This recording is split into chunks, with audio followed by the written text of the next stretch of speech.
Hello guys, welcome to Tech Tricks tutorial. In today's video, I will show you how to create a head pop-up effect in Canva. First, start by adding a blank page to your design. Go to the Elements tab and search for frames. Choose a circle frame and duplicate it by right-clicking or using the duplicate option. Position the frames as needed. Next, change the background color to match your design or preference.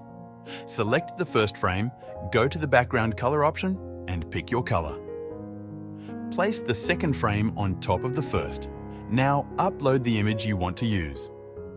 Click Uploads and Upload Media, then select your image. If your image has a background, you'll need to remove it.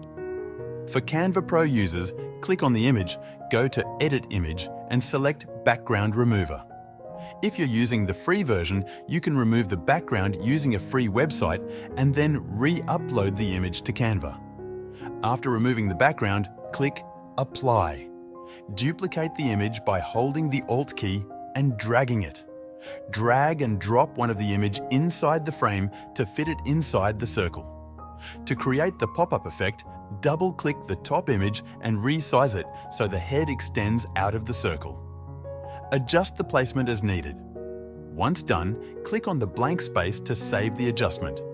Now lock the bottom image by selecting it and clicking the lock icon. Position the duplicate image on top of the first one. Then fine-tune the position of the top image to align perfectly with the bottom image. Use your keyboard arrow keys for precise adjustments. Once aligned, crop the bottom part of the top image to ensure the effect looks clean. Unlock the bottom image by selecting it and clicking the unlock icon.